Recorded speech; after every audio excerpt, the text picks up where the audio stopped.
Olá, amigos do YouTube, amigos do Facebook. Hoje nós vamos falar sobre a islamização do Brasil e do mundo. É um assunto muito importante. Peço a você que assista até o final. Nós vamos ter uma animação, daqui a pouco vai aparecer aqui. E também, no final do vídeo, nós vamos ouvir o depoimento de Luana Martins. Luana Martins é uma brasileira que mora lá na Itália e ela vai contar para nós o que acontece lá a respeito da islamização. Eu fiz um vídeo há pouco tempo atrás, é esse que aparece aqui. O vídeo, o título é Refugiados Sírios no Brasil, diga não, tá? E fui criticado por várias classes de pessoas, né? Dizendo que, como eu sou cristão religioso, eu deveria aceitá-los, né? E quem foi os que me criticaram? São conhecidos esses como massa de manobra. São classes de pessoas que são controladas por políticos, tá? E são manipuladas por eles para que eles possam aí alcançar seus objetivos, tá?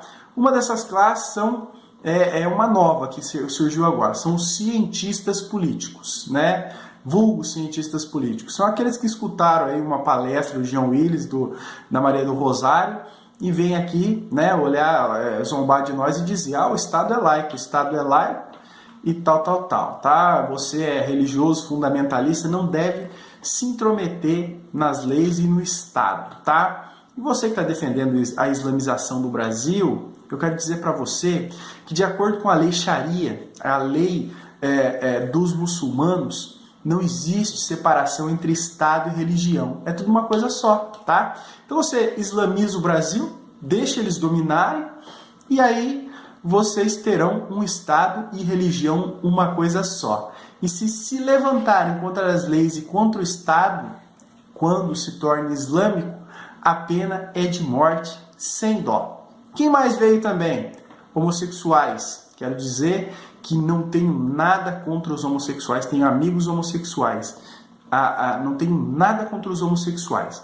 Eu sou contra o homossexualismo ativista, o gaysismo ativista e militante. Contra isso eu sou contra, mas contra as pessoas, não. E o que eles vêm falar? Vêm falar assim, você está pregando discurso de ódio, tá? Você está pregando discurso de ódio e dessa forma, né, querendo se sair por bonzinho, por politicamente correto. Quero dizer a você que é homossexual, que defende o islamismo no Brasil, quero dizer para você que, de acordo com a lei Sharia, os homossexuais são mortos. A pena é de morte sem dó, tá bom? Quem mais? Outra classe de controlados aí pela política socialista, tá? Outros massas de manobra. Feministas. As feministas também acusam-me de discurso de ódio. Quero dizer para vocês que os direitos das mulheres que vocês tanto defendem, se vocês procurarem como é na lei Sharia, a lei dos muçulmanos, a mulher, diante de um tribunal muçulmano, ela tem a metade dos direitos de um homem. Na repartição de uma herança, as filhas têm a metade do direito dos filhos. E a esposa, ela tem direito a 1/8 da pensão. E tem mais. Lei Maria da Penha, negativo. Os maridos têm o direito de espancar as suas mulheres para educá-las, tá bom? E quem mais também apareceu? Ateus, né? Ateus querendo se dar uma de bonzinho e dizer aí, religião causa guerras, desavenças, dissensões e tal.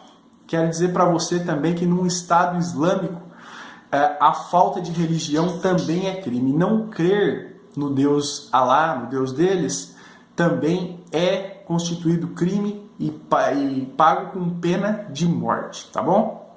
Então, para vocês que defendem a islamização do Brasil, pensem nisso. Essas são as consequências, tá? E o homossexualismo e também o feminismo, esses ativismos socialistas que nós temos aí, na sua grande maioria, eles querem, né? Eles aprovam, gostam de leis que destroem a família, gostam de leis também como aborto e como casamento homossexual. Tudo isso faz com que a sociedade, ano após ano, ela reduza a sua taxa de fertilidade. tá? De acordo com o IBGE, a taxa de fertilidade do Brasil por casal é de 1,7. E isso é um perigo. É por isso que nós vamos apresentar essa animação que vai aparecer aqui no fundo e eu quero que você preste bem atenção, que é algo muito importante. Para que uma cultura seja mantida por mais de 25 anos, é requerida uma taxa de fertilidade de 2,11 crianças por família. Qualquer número menor que esse, a cultura entrará em declínio. Historicamente, nenhuma cultura sobreviveu a uma taxa de 1,9. Uma taxa de 1,3 é impossível de reverter, porque são necessários 80 a 100 anos para corrigir esse problema, e não há modelo econômico que sustente a cultura por esse tempo. Em outras palavras, se dois casais têm um filho só, há metade de filhos do que havia de pais. Se esses filhos têm apenas um filho, haverá apenas 1/4 de pessoas, de netos, do que há de avós. Se nascessem apenas 1 milhão de pessoas em 2006, seria muito difícil de ter 2 milhões de adultos na força de trabalho em 2026. Enquanto a população encolhe, a mesma coisa acontece com a cultura. Veja as taxas de fertilidade nos seguintes países em 2007. França, 1,8. Inglaterra, 1,6. Alemanha, 1,3. Itália, 1,2. Espanha, 1,1. Na União Europeia inteira, 31 países, a taxa de fertilidade são menos de 1,38. Pesquisas históricas mostram que é impossível reverter esse número. Em poucos anos, a Europa, como a conhecemos hoje, deixará de existir. Ainda assim, a população da Europa não está declinando. Por quê?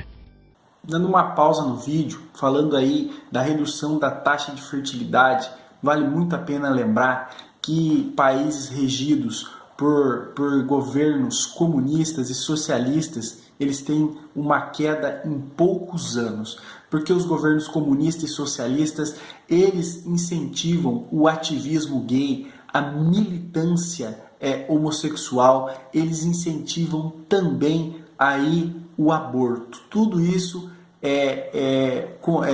ajuda aí, né, na redução da taxa de fertilidade, na redução da taxa de natalidade, como nós vimos na Europa. Mas na Europa a população continua crescendo muito, apesar de ter caído drasticamente a taxa de natalidade. O que causa tudo isso? É a imigração islâmica. A imigração islâmica tem causado tudo isso, tá bom? Imigração islâmica. De todo o crescimento da população desde 1990, 90% tem sido por causa da imigração islâmica.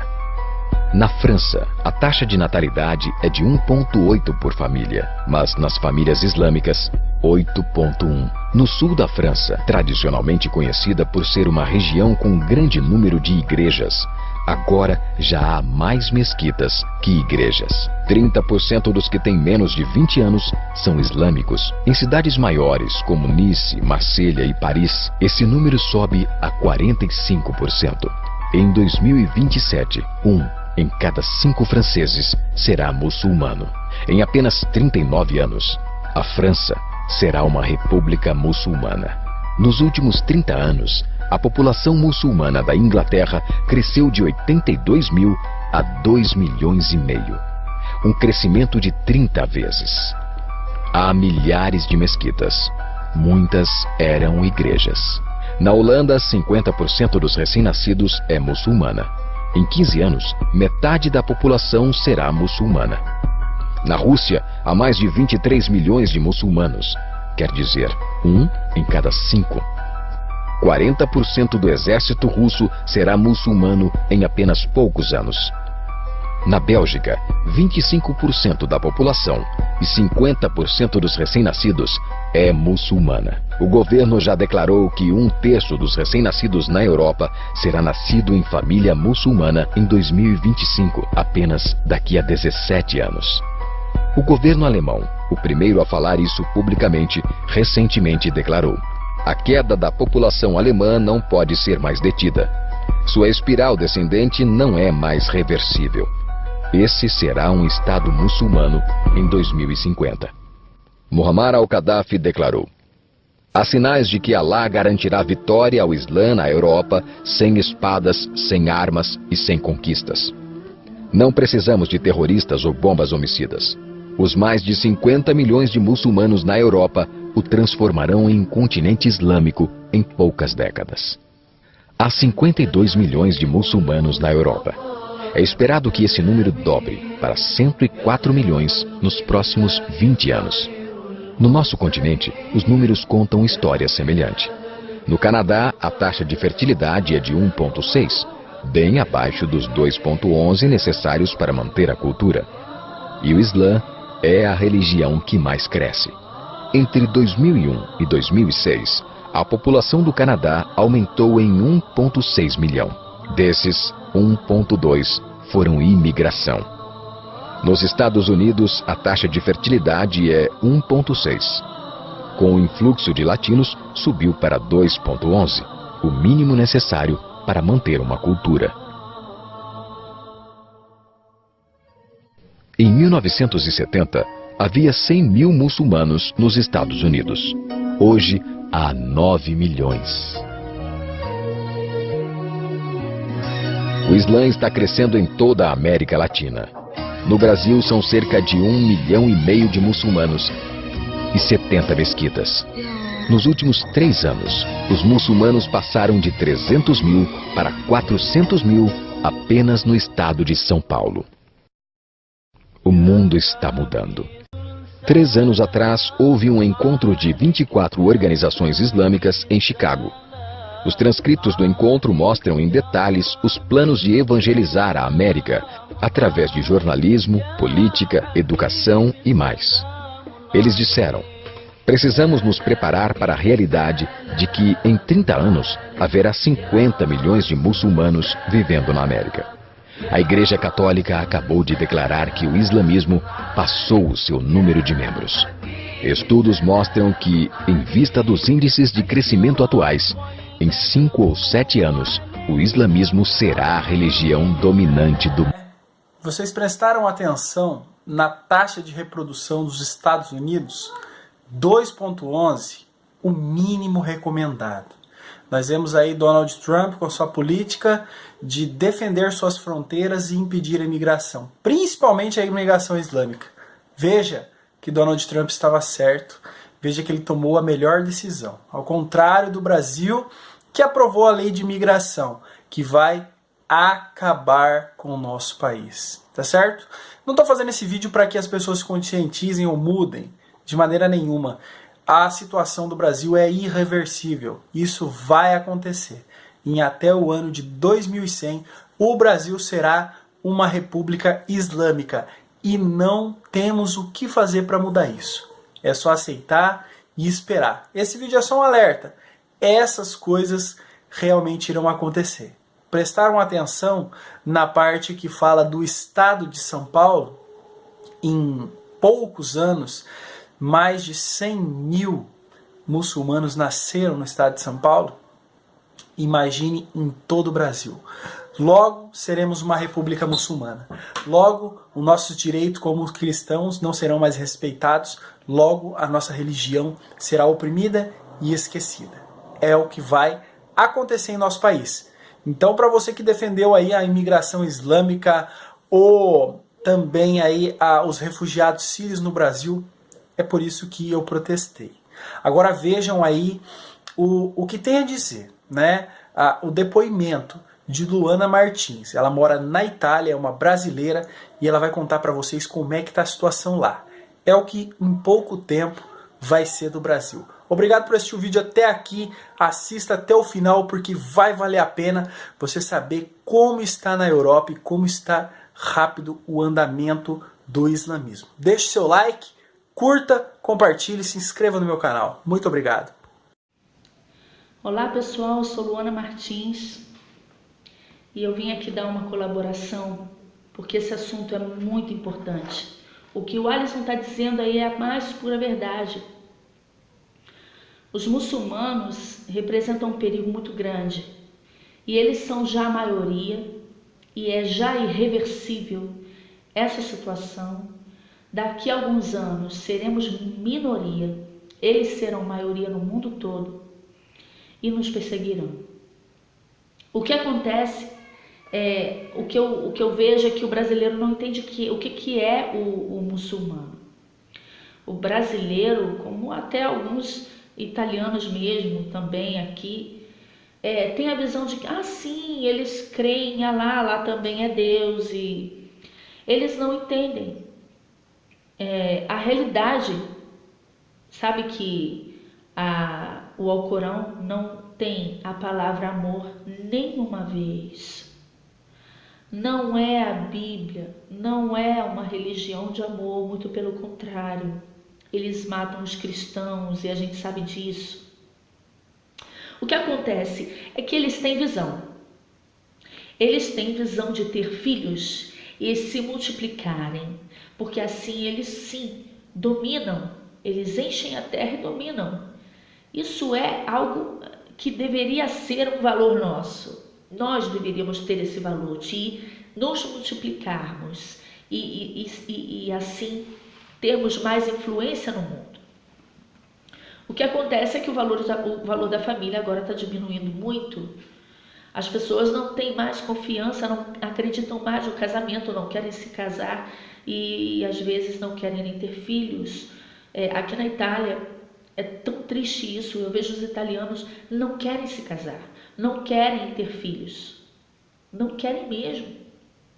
Enquanto os muçulmanos estão tendo um filho atrás do outro e estão dominando tudo, e os italianos não estão percebendo isso. O que eu vivi aqui, por exemplo, o meu marido é italiano, então meus filhos são italianos, nasceram aqui. E a minha filha ficou sem vaga na escola quando ela estava com 6 anos, que ela tinha, ou melhor, 3 anos, quando ela tinha que ir para a escolinha. Ela não teve vaga. Eu tive que pagar uma escola particular, cara, porque ela não tinha vaga para a escola pública. Porque existem regras. Se as vagas são limitadas, existem regras. E ele sempre tem prioridade.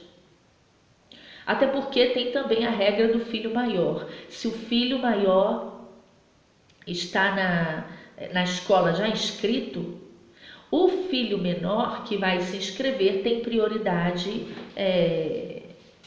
em relação a outras crianças. Então, assim, a pessoa que tem o primeiro filho está frita, né? Então, o italiano que tem um filho só, ou no máximo 2, tem muito mais dificuldade. Os muçulmanos que têm um filho atrás do outro sempre garante, né?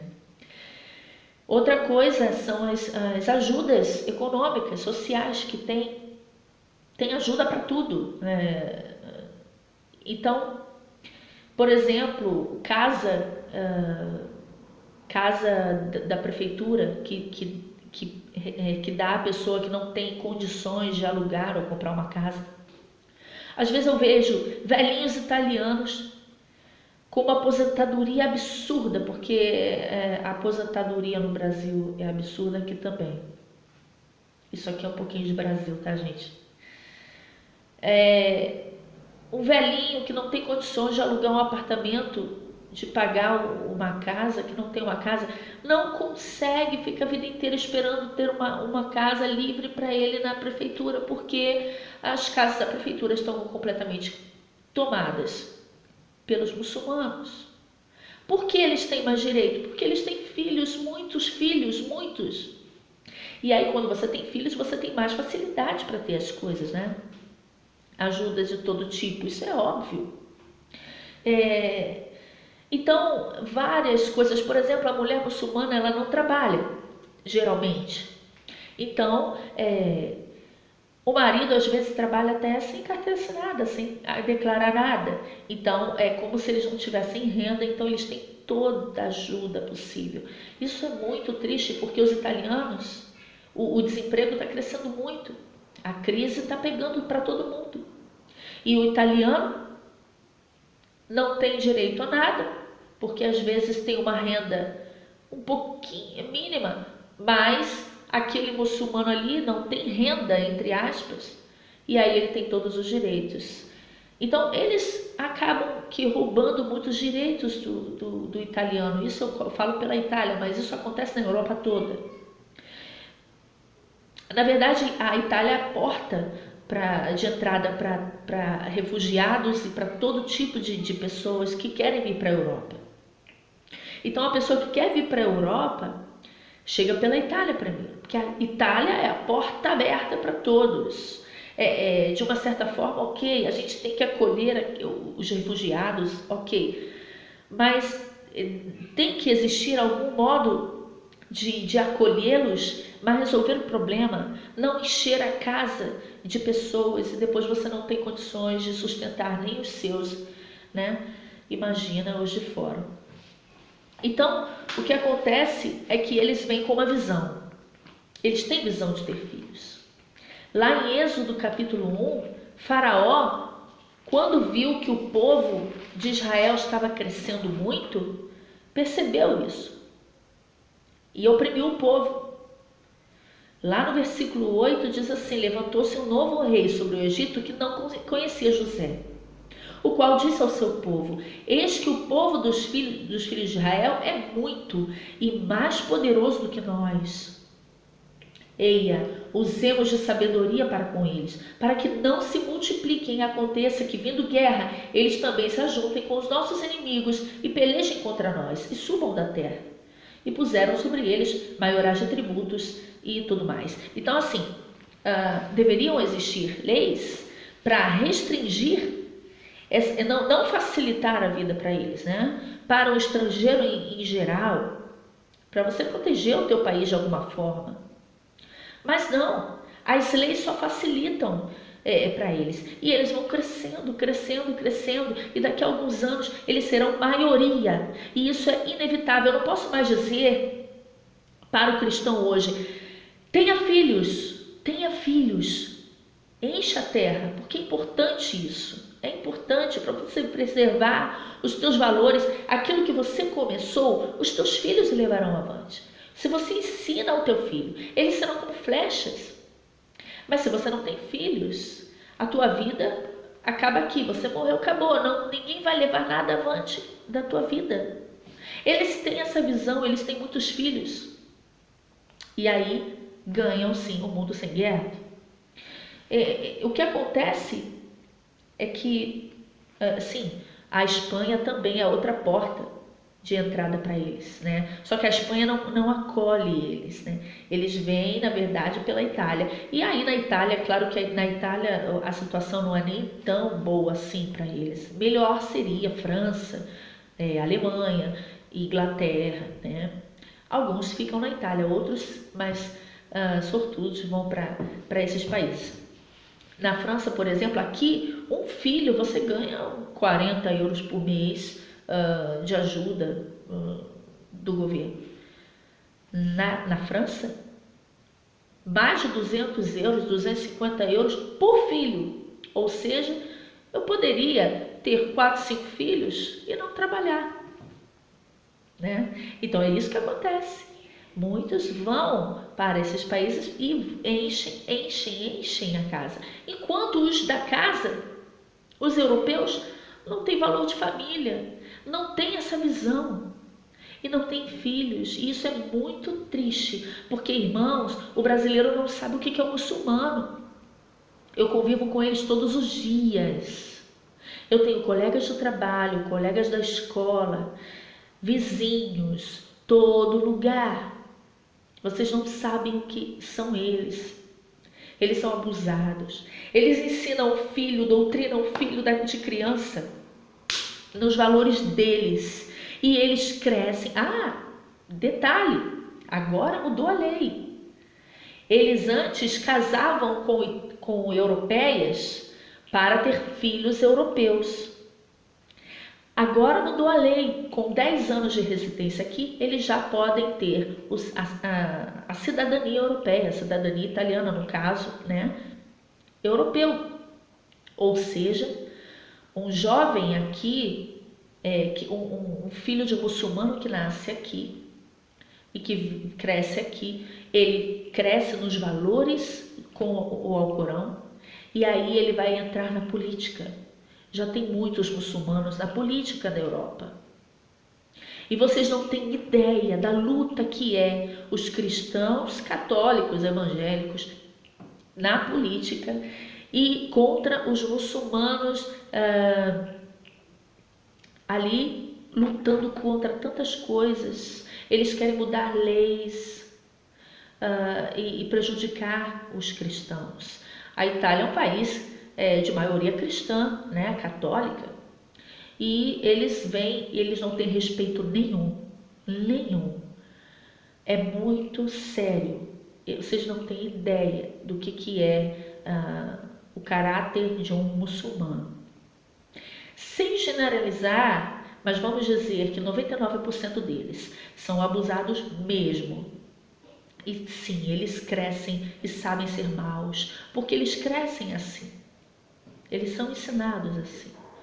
Eles podem até ser pessoas muito simpáticas, muito boazinhas às vezes, mas eles também sabem ser maus. E eu sei que esse dia vai chegar, eles poderão ser protagonistas da grande perseguição contra os cristãos. Meus irmãos, nós temos que nos preparar, tanto para evangelizar, conhecer o que é o mundo muçulmano e evangelizá-los, quanto a estar prontos para a perseguição. Eu não posso mais dizer que isso é reversível, que nós devemos ter muitos filhos e vencer isso.